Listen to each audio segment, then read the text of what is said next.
ಎಲ್ಲರಿಗೂ ಶರಣಾರ್ಥಿಗಳು. ಇದೊಂದು ವಿಶೇಷವಾದ ಕಾರ್ಯಕ್ರಮ. ಇದೆಲ್ಲ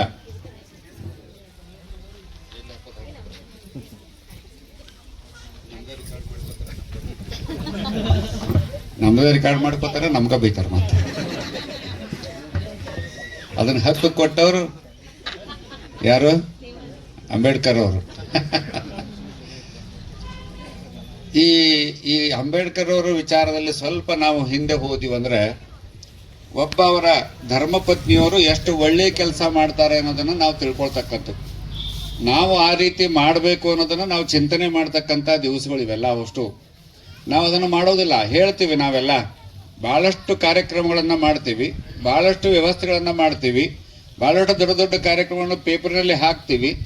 ಆದರೆ ಅವರ ಮೂಲ ಆಶಯವಾದ ಸಂವಿಧಾನವನ್ನು ಮಾತ್ರ ನೆನಪಾರ್ತೀವಿ ನಾವೆಲ್ಲ. ಅಷ್ಟು ಇಲ್ಲಿ ನಾವು ತಪ್ತಾ ಇರೋದು, ಎಲ್ಲಿ ನಾವು ತಪ್ತಾ ಇದೀವಿ ಅಂದ್ರೆ ಇಲ್ಲಿ ತಪ್ತಾ ಇದೀವಿ ನಾವೆಲ್ಲ. ಎಷ್ಟು ಇದನ್ನ ಬಹಳ ಆತ್ಮೀಯವಾಗಿ ನಾವು ಮಾಡ್ತೇವೆ, ಆ ಸಂವಿಧಾನವನ್ನು ಅಷ್ಟೇ ಚೆನ್ನಾಗಿ ಆಚರಣೆ ಮಾಡುವಂತ ವ್ಯವಸ್ಥೆಯನ್ನು ಮಾಡಿಕೊಳ್ಬೇಕು. ಅದರಲ್ಲಿ ತೊಂದರೆ ಆದಾಗ ಕೋರ್ಟು ಕಚೇರಿಗಳು ಎಲ್ಲವೂ ಆಗ್ತಕ್ಕಂಥ ವ್ಯವಸ್ಥೆ ಬರ್ತದೆ. ಅದೆಲ್ಲ ಆಗಬಾರ್ದು ಅಂತಲೇ ಸಂವಿಧಾನವನ್ನ ಇಟ್ಟರು ಅವರು. ಆ ಸಂವಿಧಾನವನ್ನ ಸರಿಯಾಗಿ ನಾವು ಆಚರಣೆ ಮಾಡಿದ್ವಿ ಅಂತಂದ್ರೆ ಕೋರ್ಟಿನ ಕೆಲಸನೇ ಮುಕ್ಕಾಲು ಭಾಗ ಕಡಿಮೆ ಆಗಿ ಹೋಗ್ತದೆ ಎಲ್ಲ. ಅಷ್ಟು ಸ್ವಲ್ಪ ಕುತ್ಕೊಂಡು ಎಲ್ಲರೂ ವಿಚಾರ ಮಾಡ್ರಿ. ಎಲ್ಲ ನೋಡ್ರಿ, ಆ ಕಾಲಕ್ಕೆ ಲಂಡನ್ಗೆ ಹೋಗಿರ್ತಾರೆ ಅವ್ರ ಅಭ್ಯಾಸಕ್ಕೆ. ಬರೋಡಾ ಮಹಾರಾಜರು ಅವ್ರು ಎಲ್ಲ ರಾತ್ರಿ ಆರ್ಥಿಕತೆಯ ಅನುಕೂಲವನ್ನ ಮಾಡಿರ್ತಾರೆ ಇವರ ಬುದ್ಧಿವಂತಿಕೆಯನ್ನ ನೋಡಿ. ಅವಾಗ ಅವರೆಲ್ಲ ಹೋಗಿ ಅಲ್ಲಿ ಅಭ್ಯಾಸ ಮಾಡ್ತಾ ಇರ್ತಾರೆ. 18 ತಾಸು ಅಭ್ಯಾಸ ಮಾಡ್ತಾರ ಅವ್ರು. ಲೈಬ್ರರಿಯಲ್ಲಿ ಎಷ್ಟು ಅಭ್ಯಾಸ ಮಾಡ್ತಾರೆ ಅಂದ್ರೆ, ಸಂಜೆ 6 ಗಂಟೆ ಆತು ಅಂತಂತ ಹೇಳಿದ್ರೆ ಅಲ್ಲೇ ಟೈಮ್ ಪ್ರಕಾರ ಬಾಗಲ ಹಾಕ್ಲಿಕ್ಕೆ ಪಿವನ್ ಬಂದು ಎಬ್ಬಿಸ್ಬೇಕು ಅವ್ರನ್ನ. ಟೈಮ್ ಆಗಿತ್ತೇನು ಅಂತ ಕೇಳ್ತಿದ್ರಂತ ಅವ್ರನ್ನ. ಅಂದ್ರೆ ಅಷ್ಟು ಅಭ್ಯಾಸವನ್ನ ಯಾಕೆ ಮಾಡಿದ್ರು ಅಂತಂದ್ರೆ, ನಾವು ಅಡ್ಡಾಡ್ತೀವಲ್ಲ ನಾವೆಲ್ಲ ದೇವ್ರುಗಳಿಗೆಲ್ಲ ಇಂಡಿಯಾದಾಗ ಅಲ್ಲ, ಅಡ್ಡಾಡೋ ದೇವ್ರದವಲ್ಲ, ಅಡ್ಡಾಡೋ ದೇವ್ರದವಿಲ್ರಿ. ಜೋಲಿ ಹೊಡಿಯೋ ದೇವ್ರು, ಅಡ್ಡಾಡೋ ದೇವ್ರು, ಕೆಲಸ ಮಾಡೋ ದೇವ್ರು, ಎಲ್ಲಾ ದೇವ್ರದವಲ್ಲ. ಎಲ್ಲಾ ದೇವರಿಗೂ ಹಕ್ಕು ಕೊಟ್ಟರು ಅವ್ರು ಅದನ್ನ ಅಭ್ಯಾಸ ಮಾಡಿ. ಅದನ್ನು ದುರುಪಯೋಗ ಮಾಡ್ಕೊಳ್ತಕ್ಕಂಥ ವ್ಯವಸ್ಥೆ ಆಗಬಾರ್ದು. ಈ ದೇವರುಗಳೆಲ್ಲ ಚಲೋ ಆಗಬೇಕು ಅನ್ನೋದು ಅವ್ರದ್ದು ಚಿಂತನೆ ಇತ್ತು. ನಮಗ ಆ ಚಿಂತನೆ ಇರೋದಿಲ್ಲ. ನೋಡ್ರಿ, ಆ ತಾಯಿ ಪತ್ರ ಬರೀತಾಳೆ, ಅವರ ಮನೆಯವರಿಗೆ ಲಂಡನ್ಗೆ ಪತ್ರ ಬರೀತಾರ. ಮನೆಯಲ್ಲಿ ಎಲ್ಲ ಆರಾಮದೆ ಅಂತ ಪ್ರತಿ ತಿಂಗಳ ಒಂದು ಪತ್ರವನ್ನ ಬರಿತಾ ಇರ್ತಾರೆ. ಆ ತಿಂಗಳ ಪತ್ರದಲ್ಲಿ ಮನೆಯಲ್ಲಿ ಏನು ನೋವಾಗ್ತದೆ ಆ ನೋವನ್ನ ಒಂದನ್ನೂ ಬರೆಯೋದಿಲ್ಲ ಅವರು. ನೋಡ್ರಿ, ಎಂಥ ಒಂದು ಚಿಂತನೆ ಆ ತಾಯಿಗೆ. ಇವತ್ತು ನಮಗೆಲ್ಲ MA PhD ಆಗಿವಿ ನಾವು. ಹಂಗಾತ್ ಹಿಂಗಾತ್ ಎಲ್ಲ ಬರೋದು, ಎಲ್ಲ ಅಲ್ಲಿದ್ದವ್ರನ್ನೆಲ್ಲ ಓಡ್ ಬರಂಗ್ ಮಾಡ್ತೀವಿ ನಾವೆಲ್ಲ. ನೋಡಿ, ಅವ್ರು ಎಷ್ಟು ಬಹಳ ದೂರದೃಷ್ಟಿ ಚಿಂತನೆ. ದೇಶಕ್ಕಾಗಿ ಸಂವಿಧಾನವನ್ನ ಸ್ಟಡಿ ಮಾಡ್ಲಿಕ್ಕೆ ಹೋಗಿದ್ದಾರೆ. ನಮ್ಮ ನೋವನ್ನ ಅವರಿಗೆ ಕೊಟ್ರೆ ಮುಂದೆ ಬರತಕ್ಕಂತ ಸಾವಿರಾರು ಜನರ, ಲಕ್ಷಾಂತರ ಜನರ ಜೀವನ ಹಾಳಾಗತಕ್ಕಂತ ವ್ಯವಸ್ಥೆ ಬರ್ತದೆ. ನೋವು ನನಗೆ ಒಬ್ಬಳಿಗಾಗಲಿ, ನೋವು ನಮ್ಮ ಮನೆತನಕ್ಕಾಗಲಿ, ದೇಶಕ್ಕೆ ಆಗಬಾರದು ಅನ್ನೋ ಚಿಂತನೆಯನ್ನ ಇಟ್ಟುಕೊಂಡಿದ್ರು ಅವರು. ಅವಾಗ ಅದನ್ನ ಪತ್ರ ಬರೀತಿರ್ತಾರ ಅವರೆಲ್ಲ. ಮನೆಯಲ್ಲಿ ಎಲ್ಲರೂ ಆರಾಮಾಗಿದ್ದಾರೆ, ಇವ್ರು ಹಿಂಗದಾರೆ ಅಂತ ಪತ್ರ ಬರೀತಿರ್ತಾರೆ. ಆದ್ರೆ ಮನೆಯಲ್ಲಿ ಅವರು ತಿರುಗಿ ಅಭ್ಯಾಸವನ್ನ ಪೂರ್ಣ ಮಾಡಿ ಬರೋ ತನಕ ಇಬ್ರು ತೀರ್ಕೊಂಡಿರ್ತಾರೆ. ಒಬ್ರು ಯುವಕ ತೀರ್ಕೊಂಡಿರ್ತಾನೆ, ಒಬ್ರು ವಯಸ್ಸಾದವರು ತೀರ್ಕೊಂಡಿರ್ತಾರೆ. ಅವ್ರ ಬಗ್ಗೆ ಒಂದಕ್ಷರನೂ ಬರೆಯೋದಿಲ್ಲ ಅವರು. ಆಮೇಲೆ ಅವರು ಬರ್ತಾರೆ, ಅಭ್ಯಾಸವನ್ನ ಮಾಡಿ ಬರ್ತಾರೆ, ಇಂಡಿಯಾಕ್ಕೆ ಬರ್ತಾರೆ, ಮನೆಗೆ ಬರ್ತಾರೆ. ಮನೆಗೆ ಬಂದಾಗ ಆ ಸುದ್ದಿ ಗೊತ್ತಾಗತ್ತೆ. ಸುದ್ದಿ ಗೊತ್ತಾದಾಗ ಆಮೇಲೆ ಹೆಂಡತಿಯನ್ನ ಕುಂಡ್ರಿಸ್ಕೊಂಡು ಕೇಳ್ತಾರೆ, ಇಷ್ಟೆಲ್ಲ ನೀನು ಪತ್ರ ಬರೀತಿದ್ದೆ, ಈ ಸುದ್ದಿಯನ್ನು ಯಾಕೆ ಬರೆದಿಲ್ಲ ಅಂತ ಕೇಳ್ತಾರೆ. ಅವಾಗ ಎಷ್ಟು ಚಂದ ಮಾತು ಹೇಳ್ತಾಳೆ ನೋಡ್ರಿ ಹೆಣ್ಮಗಳು. ನಾನೇನಾದ್ರೂ ಆ ಪತ್ರವನ್ನ ಬರೆದಿದ್ರೆ 2 ದಿವಸ ನೀವು ಅಲ್ಲಿ ಅಭ್ಯಾಸವನ್ನ ಬಿಟ್ಟು ಈ ಕಡೆ ಚಿಂತನೆಯನ್ನ ಮಾಡ್ತಿದ್ರಿ. ಆದ್ರೆ ಮುಂದೆ ಭಾರತ ದೇಶದ ಗತಿ ಏನು ನೋಡ್ರಿ. ಒಬ್ಬ ಧರ್ಮ ಪತ್ನಿ, ಒಬ್ಬ ಹೆಣ್ಣು ಮಗಳು ದೇಶದ ಚಿಂತನೆಯನ್ನ ಆ ಕಾಲಕ್ಕೆ ಮಾಡ್ತಾಳೆ. ಮುಂದೆ ಬರ್ತಕ್ಕಂಥ ಯುವಕ ಯುವತಿಯರ ಗತಿ ಏನು? ನಾನು ಒಬ್ಬ ಹೋಗಿರಬಹುದು, ಅವರ ಆಯುಷ್ಯ ಮುಗಿದಿತ್ತು, ಹೋಗಿದೆ ಖರೆ. ಅದನ್ನ ನಾನು ತಿಳಿಸ್ತಾ ಹೋದೆ ಅಂತಂದ್ರೆ ದೇಶಕ್ಕೆ ಹಾನಿ ಆಗ್ತದೆ. ಆ ಹಾನಿ ಆಗಬಾರ್ದು ಅಂತಂತೇಳಿ ನಾನು ನಿಮಗೆ ಒಂದನ್ನೂ ನಾನು ಬರೆಯುವಂತ ವ್ಯವಸ್ಥೆಯನ್ನ ಮಾಡಲಿಲ್ಲ ಅಂತ ಒಂದು ಮಾತನ್ನ ಹೇಳ್ತಾಳೆ. ನೋಡಿ, ಎಷ್ಟು ಚಂದಾದ ಮಾತನ್ನ ಹೇಳ್ತಾಳೆ ಅವರೆಲ್ಲ. ಒಟ್ಟು ಆ ಕಾಲಕ್ಕೆ ಅವ್ರು ಎಷ್ಟು ಚಿಂತನೆ ಇತ್ತು. ಇವತ್ತು ನಮ್ಮ ಮನೆಗಳಲ್ಲಿ ಏನೇ ತ್ರಾಸಾದ್ರೂ ನಾವೆಷ್ಟು ಇನ್ನೊಬ್ಬರ ಬಗ್ಗೆ ಏನೂ ಚಿಂತನೆ ಮಾಡೋದಿಲ್ಲ. ನಾವೆಲ್ಲ ಇಡೀ ದೇಶದ ಬಗ್ಗೆ ಚಿಂತನೆ ಮಾಡಿದಂತ ಒಬ್ಬ ಹೆಣ್ಣುಮಗಳು. ಅಂದ್ರೆ ಆ ಕಾಲಕ್ಕೆ ನಮ್ಮಲ್ಲಿರ್ತಕ್ಕಂಥ ಹೆಣ್ಣು ಮಕ್ಕಳಲ್ಲಿ, ಗಂಡು ಮಕ್ಕಳಲ್ಲಿ ದೇಶದ ಬಗ್ಗೆ ಎಂತ ಅದ್ಭುತವಾದ ಒಂದು ದೂರದೃಷ್ಟಿಯ ಚಿಂತನೆ ಇತ್ತು ಅನ್ನುವುದನ್ನ ನಾವಿಲ್ಲಿ ತಿಳ್ಕೊಳೋದು. ಅದಕ್ಕೆ ಅಂಬೇಡ್ಕರ್ ಇವತ್ತು ಎಲ್ಲಾ ಕಡೆ ಯಾಕೆ ಪ್ರಸ್ತುತ ಆಗ್ತಾರೆ ಅಂತ ಹೇಳಿದ್ರೆ, ಅವ್ರು ಇಟ್ಟಂತ ಹೆಜ್ಜೆ, ಸಂವಿಧಾನದ ಹೆಜ್ಜೆ ಹೆಜ್ಜೆ ಹೆಜ್ಜೆಗೂ ನಮಗೂ ಬೇಕಾಗಿದೆ, ಹೆಜ್ಜೆ ಹೆಜ್ಜೆಗೂ ನಮಗೂ ಬೇಕಾಗಿದೆ. ಅದನ್ನ ಸರಿಯಾಗಿ ಆಚರಣೆ ಮಾಡಿಬಿಟ್ರೆ ಬಡತನ ಬರೀ 10 ವರ್ಷದಲ್ಲಿ ಬಡತನ ಹೋಗಿಬಿಡ್ತದೆ. ಅಂತ ಸಂವಿಧಾನವನ್ನ ನಮಗೆ ಕೊಟ್ಟು ಹೋಗಿದ್ದಾರೆ ಅವರು. ನಾನು ಸಿಂಗಾಪುರಕ್ಕೆ ಹೋಗಿದ್ದೆ, ಆ ಕಡೆ ಎಲ್ಲ ಟೂರ್ ಹೋದಾಗ ಸಿಂಗಾಪುರಕ್ಕೆ ಹೋಗಿದ್ದೆ. ನಮ್ಮ ಗಾಡಿ ಮುಂದೆ 2-3 ದಿವಸ ನಾವಲ್ಲಿ ಟೂರ್ನಾಗ ಅಡ್ಡಾಡ್ಬೇಕಾದ್ರೆ ನಮ್ಮ ಗಾಡಿ ಮುಂದೆ ರಾಷ್ಟ್ರಪತಿ ಗಾಡಿ ಹೋಗ್ತಿತ್ತು. ನಮ್ಮ ಗಾಡಿ ಮುಂದೆ ರಾಷ್ಟ್ರಪತಿ, ನಮ್ಮದು ಬಸ್ಸು 30 ಜನ ನಾವು ಸ್ವಾಮಿಗಳಿದ್ದು ಒಂದು ಬಸ್ ಮಾಡ್ಕೊಂಡಿದ್ವಿ. ಅಂದ್ರೆ ಹೋಗ್ಬೇಕಾದ್ರೆ ಮುಂದೆ ಬಸ್ ಅದು, ಅದ್ರ ಮುಂದೆ ರಾಷ್ಟ್ರಪತಿ ಗಾಡಿ ಮುಂದೆ ಒಂದು ವ್ಯಾನ್, ಮುಂದೆ ಮಿಲಿಟರಿ ಅದು ಪೊಲೀಸ್ ವ್ಯಾನು, ಹಿಂದೆ 2 ಬುಲೆಟ್. ಪ್ರಧಾನಮಂತ್ರಿ ಸಿಕ್ತು ಒಂದ್ ದಿವಸ, ಮುಂದೆ 2 ಬುಲೆಟ್, ಹಿಂದೊಂದು ಗಾಡಿ. ನಮ್ಮದು ಯಾವ ಸ್ಪೀಡ್ನಾಗ ಹೋಗ್ತದೆ ಅದೇ ಸ್ಪೀಡ್ನಾಗ ಹೋಗ್ತಿತ್ತದು. ನಾನು ಕೇಳಿದೆ ಅವ್ರನ್ನ, ಗೈಡನ್ ಕೇಳಿದೆ, ಏನ್ರಿ ಹಿಂಗಂಗಿಲ್ಲಿ ನಮ್ಮಲ್ಲಿ ಮಂಟ್ರಿ ಒಂದು ರೋಡ್ 0 ಇದಾಗಿಬಿಡ್ತೈತೆ ಎಲ್ಲ ಅಷ್ಟು ಹೆಂಗೆ ಅಂತ ಕೇಳಿದೆ ನಾನು. ಇಲ್ಲಿ ಕಾಯ್ದೆನೇ ಹಂಗಿಲ್ಲ ಸ್ವಾಮೀಜಿ, ಇಲ್ಲಿ ಏನೂ ಮಾತಾಡಂಗಿಲ್ಲ.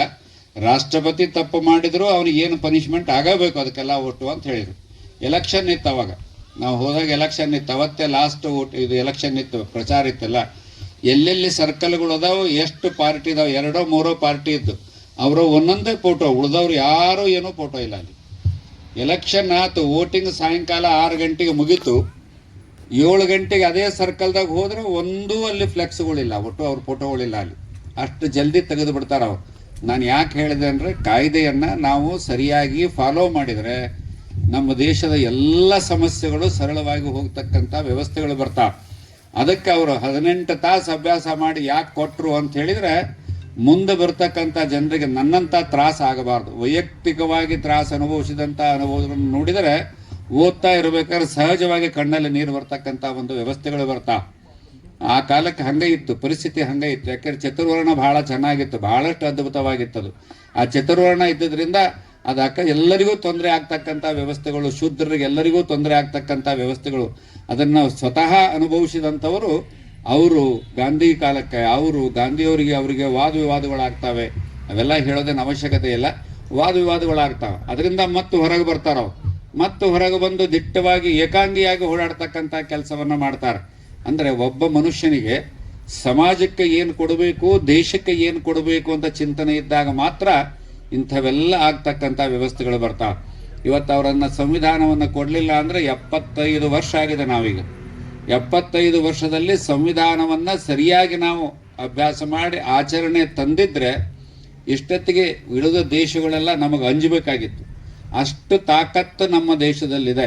ಹಣ ಅದ, ಚಿಂತನೆ ಇದೆ, ಜ್ಞಾನಿಗಳಿದ್ದೀವಿ, ಅನುಭವಿಗಳಿದ್ದೀವಿ, ಎಲ್ಲ ಅದ. ಖರೆ ಸರಿಯಾಗಿ ಆಚರಣೆ ಬರಲಾರ್ದಕ್ಕೆ ಏನಾಗಿದ್ದಾವೆ ಅಂದರೆ, ಎಷ್ಟೋ ಜನ ನಮ್ಮ ದೇಶವನ್ನು ಬಿಟ್ಟು ಬೇರೆ ಕಡೆ ಹೋಗಿ ಆ ದೇಶಕ್ಕೆ ಅನುಕೂಲ ಮಾಡಿಕೊಡ್ತಕ್ಕಂಥ ವ್ಯವಸ್ಥೆಗಳು ಹೆಚ್ಚಾಗಿದ್ದಾವೆ. ಅದಕ್ಕೆ ಸ್ವಲ್ಪ ನಾವೆಲ್ಲ ಬರೀ ಇಂಥವೆಲ್ಲ ಕಾರ್ಯಕ್ರಮವನ್ನು ಏನು ಮಾಡ್ತೀವಿ, ಸ್ವಲ್ಪ ಆ ಕಡೆ ಕಾಯ್ದೆಗಳನ್ನು ಏನದನ್ನು ಜನರಿಗೆ ಚಿಂತನೆ ಮಾಡಿ ಕೆಲಸ ಮಾಡ್ತಕ್ಕಂಥ ವ್ಯವಸ್ಥೆಯನ್ನು ಮಾಡಬೇಕು. ಅವರ ಮೂರ್ತಿಗಳನ್ನು ಬಹಳ ಕಡೆ ನಿಲ್ಲಿಸಿವಿ ನಾವೆಲ್ಲ, ನೋಡಿದ್ರಲ್ಲ, ಅವ್ರ ಮೂರ್ತಿಗಳು ನಿಲ್ಲಿಸಿದ್ದೆಲ್ಲ ನೋಡ್ರಿಲ್ಲ. ಯಾಕೆ ಅಂದ್ರೆ ಮಕ್ಕಳಿಗೆ ಅದೆಲ್ಲ ಗೊತ್ತಾಗಬೇಕು ಅಂತ ನಾವು ನಿಲ್ಲಿಸಿದ್ವಿ. ಖರೆ ಆದ್ರೆ ಒಂದು ಮಾಲ ಹಾಕಿದ್ವಿ, ಬಿಟ್ಟು ಹಿಂಗಾಯ್ತು ನಮ್ದಷ್ಟೇ ಎಲ್ಲ. ಆದ್ರೆ ಅದರಲ್ಲಿ ಅವ್ರು ಏನು ಮಾಡಿದ್ದಾರೆ ಅಂದ್ರೆ, ಒಂದು ಸಂವಿಧಾನವನ್ನು ಹಿಡ್ಕೊಂಡಿದ್ದಾರೆ, ಒಂದು ಕೈಯನ್ನು ಮುಂದೆ ಮಾಡಿದ್ದಾರೆ. ನೋಡಿದ್ರಲ್ಲ ಅದನ್ನೆಲ್ಲ. ಅದರ ಮೂಲ ಅರ್ಥ ಏನು ಅಂದ್ರೆ, ಸಂವಿಧಾನ ನಿಮಗೆಲ್ಲ ಅರ್ಥ ಆಗಬೇಕು ಅನ್ನೋದು ಕೈಯನ್ನು ಮುಂದೆ ಮಾಡಿ ಅದನ್ನು ಮಾಡಿದ್ದಾರೆ ಅವರೆಲ್ಲ ಒಟ್ಟು. ಆದರೆ ನಾವು ಅದನ್ನು ಬಿಟ್ಟಿದ್ದೀವಿ ನಾವೆಲ್ಲ. ನಾನು ಇನ್ನೊಂದು ಅರ್ಥ ಮಾಡ್ತೀನಿ, ನೀವು ತಪ್ಪು ತಿಳ್ಕೊಬೇಡ್ರಿ. ಅವರು ಸಂವಿಧಾನವನ್ನು ಏನು ಹಿಡ್ಕೊಂಡಿದ್ದಾರೆ ಅವರು, ನನ್ನ ಸಂವಿಧಾನ ನಿಮಗೆ ಅರ್ಥ ಆಗಿಲ್ಲ, ನಿಮ್ಮ ಸಂವಿಧಾನ ಏನೈತೆ ಅದನ್ನು ಮಾಡಿಕೊಳ್ಳ್ರಿ ಅಂತ ನೀವು ತಿಳ್ಕೊಂಡ್ರಿ ಎಲ್ಲ ಒಟ್ಟು. ಈಗ ನಮ್ಮ ಪರಿಸ್ಥಿತಿ ಹಂಗಾಗಿತ್ತು ಈಗೆಲ್ಲ ಒಟ್ಟು. ನೋಡ್ರಿ ಎಷ್ಟು ಕೇಸುಗಳು ಬಿದ್ದಾವ. ಒಂದೊಂದು ತಾಲೂಕು ಆಫೀಸಿಗೆ ಹೋದ್ರೆ ಅದೇನು ಓಡಾಡಿ ಅವ್ರು ಚಪ್ಪಲ್ಲೇ ಹರಿದಿರ್ತಾವ. ಖರೆ ಜಲ್ದಿ ಮುಗಿಯಲ್ಲ ಅವು, ಕಾಯ್ದೆ ಒಳಗೆ ಇದ್ರೂ ಮುಗಿಯಲ್ಲ ಅವು. ನೋಡಿರ್ಬೇಕಾರೆ ನೀವು ಹೋಗಿ ಎಲ್ಲ, ಯಾರಾದರೂ ವಕೀಲರು ಚಲೋ ಇದ್ದಾರೆ, ಕಲ್ತವ್ರು ಇದ್ರೆ ಹೋಗಿ ನೋಡಿರ್ಬೇಕಾರೆ. ಅದು ಕಾಯ್ದೆ ಒಳಗಿದ್ರು ಅದು ಹಂಗೆ ಮುಂದೆ ಹಾಕ್ತಿರ್ತಾರೆ ಹಂಗೆ. ಹಿಂಗಾಗಿ ನಮ್ಮವು ಏನಾಗಿದ್ದಾವೆ ಅಂತಂದ್ರೆ, ಅಂಬೇಡ್ಕರ್ನ ಮುಚ್ಚಿಡುವಂಥ ವ್ಯವಸ್ಥೆಗಳು ನಮ್ಮಲ್ಲಿ ಒಂದೊಂದು ಕಡೆ ಬರ್ತಾವೆ. ಹಂಗಾಗಬಾರ್ದು. ಅವರನ್ನು ತೆಗೆದು, ಸಂವಿಧಾನವನ್ನು ತೆಗೆದು ಮುಂದಿಟ್ಟುಕೊಂಡು ನಾವು ಕೆಲಸ ಮಾಡಿದರೆ 10 ವರ್ಷದಲ್ಲಿ ನಿಮ್ಮಲ್ಲಿ ಬಡತನ ಇಲ್ಲ, ಯಾವ ಸಮಸ್ಯೆಗಳು ಬರುವುದಿಲ್ಲ ಅನ್ನೋದನ್ನು ಅವರು ಆ ಕಾಲಕ್ಕೆ ಮಾಡಿಟ್ಟಂಥ ಸಂವಿಧಾನವನ್ನು ಸುಮಾರು 40-45 ಬಾರಿ ನಾವು ತಿದ್ದುಕೊಂಡಿವಿ. ನಾವು ಬದುಕಲಿಕ್ಕೆ ಏನು ಬೇಕೋ ಹಂಗೆ ತಿದ್ದುಕೊಂಡಿವಿ. ನೀವು ನೋಡಿರ್ಬೇಕಾದ್ರೆ, ಕುತ್ಕೊಂಡು ಹೋದ್ರಿ ನೀವು ಬೇಕಾದ್ರೆ. ನಾವು ಯಾವಾಗಲಾದ್ರೂ ಹೇಳ್ತಿರ್ತೀನಿ, ದೊಡ್ಡ ದೊಡ್ಡ ಮಹಾರಾಜರು, ದೊಡ್ಡ ದೊಡ್ಡ ಮಠಗಳಿಗೆ ದೊಡ್ಡ ದೊಡ್ಡ ಮಹಾದ್ವಾರಗಳು ಇರ್ತಾವೆಲ್ಲ ಒಟ್ಟು. ಅದ್ರಾಗ ಮಹಾರಾಜರು ಆ ಕಾಲಕ್ಕೆ ದಿಡ್ಡಿ ಬಾಗಿಲ ಅಂತ ಒಂದು ಇಡ್ತಿದ್ರು. ಭಾಳ ಜನರಿಗೆ ಗೊತ್ತೈತೋ ಇಲ್ಲೋ, ನೀವು ಇದಕ್ಕೆ ಹೋದ್ರೆ ದೊಡ್ಡ ದೊಡ್ಡ ರಾಜ ಮಹಾರಾಜರ ಮನೆಗಳಿಗೆ ಹೋದ್ರೆ ಒಂದು ದೊಡ್ಡ ಬಾಗಿಲು ಇರ್ತದೆ, ಅದ್ರ ಮಗ್ಲಿಗೆ ಒಂದು ಸಣ್ಣ ಬಾಗಿಲು ಇರ್ತದೆ. ಸಣ್ಣ ಬಾಗಿಲು ಅಂದ್ರೆ ರಾತ್ರಿ ಅದರಲ್ಲಿ ಓಡಾಡ್ಲಿಕ್ಕೆ ಅನುಕೂಲ ಆಗಂಗೆ ಗೇಟ್ ಬಂದ್ ಮಾಡಿದ್ರೆ ರಾತ್ರಿ ಅಂತ ಎಮರ್ಜೆನ್ಸಿ ಬಂದ್ರೆ ಯಾರಾದರೂ ಒಳಗೆ ಬರ್ಲಿಕ್ಕೆ ಇಡ್ತಕ್ಕಂಥ ಒಂದು ವ್ಯವಸ್ಥೆ. ಅದಾದ್ಮೇಲೆ ಅಂತ ಇದರ ಸಂದರ್ಭ ಬಂದ್ರೆ ಅರಮನೆಯಿಂದ ಹೊರಗೆ ಹೋಗ್ಲಿಕ್ಕೂ ಒಂದು ಹಿಂದೊಂದು ಇದಿರ್ತಿತ್ತು. ನಾವು ಹಂಗೆ ಮಾಡ್ಕೊಂಡಿವಿ ನಾವೆಲ್ಲ. ಮುಂದೆ ಮೇಲು ನೋಟಕ್ಕೆ ಈ ಕಾಯ್ದೆ ಒಳಗೆ ಇವರು ತೊಂದರೆಯಲ್ಲಿ ಸಿಗ ಹಾಕುವಂತ ವ್ಯವಸ್ಥೆ ಇದೆ ಅಂತ ಇಲ್ಲಿ ಇರ್ತದೆ. ಕೊನೆಗೆ ಹಿಂದಿನ ಬಾಗಿಲಾಗಾದ ಹೊರಗೆ ಹೋಗಿಬಿಡ್ತಾರೆ ಎಲ್ಲ ಒಟ್ಟು. ಹಿಂಗಾಗಿ ನಮ್ಮವು ಏನಾಗಿದ್ದಾವೆ ಅಂದ್ರೆ ಇವತ್ತು ಸಮಸ್ಯೆಗಳು ಹೆಚ್ಚಾಗ್ತಾ ಇದ್ದಾವೆ. ಅದಕ್ಕೆ ಇಂಥವೆಲ್ಲ ದಿನಗಳಲ್ಲಿ ನಾವು ಕೂತ್ಕೊಂಡು ಅದನ್ನು ಸಮಾಧಾನವಾಗಿ ಕುಂತನ ಚಿಂತನೆಯನ್ನು ಮಾಡಿದರೆ ನಮ್ಮ ಕೇಸುಗಳನ್ನು ನಾವೇ ಮುಗಿಸಿಕೊಳ್ಳುವಂಥ ವ್ಯವಸ್ಥೆಯನ್ನು ಅಂಬೇಡ್ಕರ್ ನಮ್ಮ ಕೈಯಲ್ಲಿ ಕೊಟ್ಟು ಹೋಗಿದ್ದಾರೆ ಎಲ್ಲ ಒಟ್ಟು. ಆದರೆ ನಾವು ಅದನ್ನು ಅರ್ಥ ಮಾಡಿಕೊಳ್ಳುವಂಥ ಅವಸ್ಥೆ ಒಳಗೆ ನಾವು ಬರ್ತಾ ಇಲ್ಲ. ಅದಕ್ಕೆಲ್ಲರೂ ತುಂಬ ಚೆನ್ನಾಗಿ ಮಾತನಾಡಿದ್ದಾರೆ. ಅದಕ್ಕೋಸ್ಕರವಾಗಿ ಅವರು ಹೆಣ್ಮಕ್ಳಿಗೆ ಮಹತ್ವವನ್ನು ಕೊಟ್ಟರು ಅನ್ನೋದನ್ನು ಮಹತ್ವವನ್ನು ಕೊಟ್ಟಿದ್ದಾರೆ. ಯಾಕೆ ಅಂದರೆ ಸ್ವತಃ ಅವರಿಗೆ ಅನುಭವಗಳ ಆದವು. ಅವೆಲ್ಲ ಅನುಭವಗಳಾದಾಗ ಅವನ್ನೆಲ್ಲವನ್ನು ಬಿಲ್ಲನ್ನು ಮಾಡ್ತಕ್ಕಂಥ ವ್ಯವಸ್ಥೆ. ಇದಕ್ಕೆ ಕಾಲಕ್ಕೆ ಯಾವ ಕಾಲದಿಂದ ನೋಡ್ರಿ ನೀವು, 1ನೇ ಶತಮಾನದಿಂದ ಹೆಣ್ಣು ಮಕ್ಕಳ ಇತಿಹಾಸವನ್ನು ಓದ್ಕೊಂತ ಬಂದ್ರೆ ಬಹಳ ಅದ್ಭುತವಾಗಿ ಕೆಲಸ ಮಾಡಿ ಹೋಗಿದ್ದಾರೆ ಹೆಣ್ಮಕ್ಳೆಲ್ಲ. ಆದರೆ ಬರೆಯೋರಂತ ನಮ್ಮಂಥವ್ರು ನಿಮ್ಮಂಥವ್ರೆಲ್ಲ ಬರೆಯೋರು ಅಂತಾರೆ, ಅವನು ಬಿಟ್ಟಾರ ನಮ್ಮದಟ್ಟೆ ಬರ್ಕೊಂಡಿವಿ ನಾವೆಲ್ಲ, ಅವ್ರದನ್ನು ಬರೆದಿಲ್ಲ ಎಲ್ಲ ಒಟ್ಟು.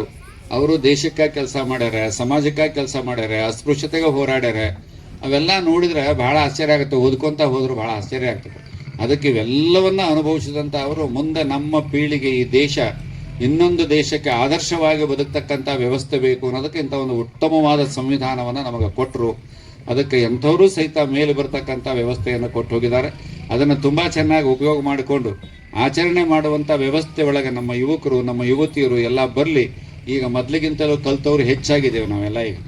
ಈಗ ಕನಿಷ್ಠ ಒಂದು ಮನೆಯೊಳಗೆ SLC ಫೇಲ್ ಆದರಾದರೂ ಇದ್ದಾರೆ, SLC ಪಾಸ್ ಅಂತೂ ಹೋಗಲಿ, SLC ಎಷ್ಟು ಜನ ಪಾಸ್ ಆಗಿದ್ದಾರೆ, SLC ಫೇಲ್ ಆದರೂ ಇದ್ದಾರೆ ಎಲ್ಲ ಅಷ್ಟು. ಅಂಥವ್ರು ಸ್ವಲ್ಪ ನಾವು ಓದ್ಲಿಕ್ಕೆ ಹತ್ತಿದೀವಿ ಅಂತಂದ್ರೆ ಎಷ್ಟೋ ನಮ್ಮಲ್ಲಿ ಪರಿವರ್ತನೆ ಬರ್ತಕ್ಕಂಥ ವ್ಯವಸ್ಥೆ ಬರ್ತದೆ. ಈಗ ಅದಕ್ಕಾಗಿ ಎಷ್ಟೋ ಜನ ನಮ್ಮ ಟೀಚರ್ಸು ಅವರು ಇವರು ಅದನ್ನೆಲ್ಲ ಕೆಲಸ ಮಾಡ್ತಾರೆ. ಅದರಲ್ಲಿ ಯಾರು ಮೇಲೆ ಬರ್ತಾರೆ, ಯಾರು ಕೆಳಗುಳಿತಾರೋ ಕೆಳಗುಳಿತಾರೆ. ಅದಕ್ಕೇನು ಮಾಡೋಕ್ಕಾಗೋದಿಲ್ಲ. ಜ್ಞಾನಕ್ಕೆ ಬಹಳ ಮಹತ್ವ ಕೊಡಬೇಕು. ಅಂತಹ ಒಂದು ಮಹತ್ವವನ್ನು ಅಂಬೇಡ್ಕರ್ ಅವರು ನಮಗೆಲ್ಲ ಆ ಕಾಲಕ್ಕೆ ಕೊಟ್ಟು ಹೋಗಿದ್ದಾರೆ. ಅದನ್ನು ಈಗ 75 ವರ್ಷವಾದರೂ ಸಹಿತ ನಾವಿನ್ನ ಹಿಂದೆ ಮುಂದೆ ಮಾಡ್ತಕ್ಕಂಥ ವ್ಯವಸ್ಥೆ ಒಳಗಿದ್ದೀವಿ.